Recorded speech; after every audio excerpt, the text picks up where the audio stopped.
OS Sheikh नाम का एक लड़का जिसकी उम्र 14 साल है, वो डीपी के पास से गुजर रहा था और उसको करंट लगे उसका इंतकाल हो गया। कल 11 बजे तक इतनी ही तादाद में लोग ग्रामीण पुलिस स्टेशन में थे कि एक बाप का बेटा जिसका इंतकाल हुआ है और सिर्फ इनकी ये मांग थी कि जिस वजह से हमारे बेटे की जान गई उस पर गुनाह दाखिल करो, ये हमारा राइट है।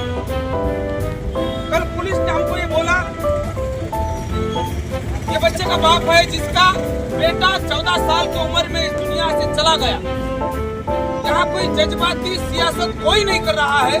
कल हमको पुलिस ने ये कहा कि कल सुबह तक हम उस पर गुनाह दाखिल करेंगे और हम लौट गए।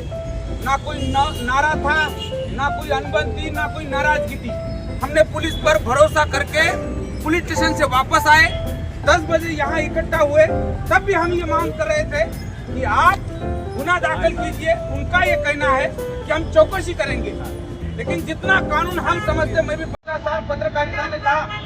मुजीब साहब जो यहाँ बैठे वो सिटीजन के संपादक हैं, यहाँ तमाम नगर सेवक है सभी पार्टियों के, और इनका ये कहना है कि ये हमारा राइट है। दस्तूर के तहत किसी पर हमारा इल्जाम है कि हमारा बच्चे का इंतकाल हुआ और उस पर सिर्फ गुनाह दाखिल करो। हम ये तय नहीं कर सकते कि कोई दोषी है या दोषी नहीं है, वो अदालत है, वो तय करेगी कौन मुलजिम है, किसको सजा देनी चाहिए। तो पुलिस का सिर्फ ये फर्ज बनता है कि हमारा जो एलिगेशन है, हमारा बच्चा जिस वजह से जिसका इंतकाल हुआ उस पर गुनाह दाखिल करो।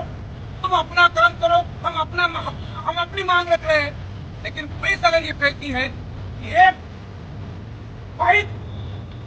एक न्यायिक मांग मांगने की वजह से अगर आप हम पर गुनाह दाखिल करेंगे, तो मुझे कोई का ये कहना है कि आप हम पर गुनाह दाखिल कीजिए, हम तैयार हैं। और हमारी किसी से कोई जाति दुश्मनी नहीं है, हमारे तमाम मसाइल है। मैंने ये कहा कि मुसलमान के गलियों में, तो मुझे कोई ने मुझे रोका, मुसलमान की गलियां मत कहो, गरीबों की गलियों में।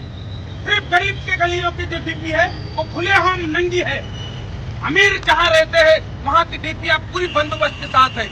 कोई अमीर का बच्चा मर नहीं सकता, लेकिन गरीब का बच्चा एक पल में मर सकता है। और उसकी मौत की कीमत देखो क्या है।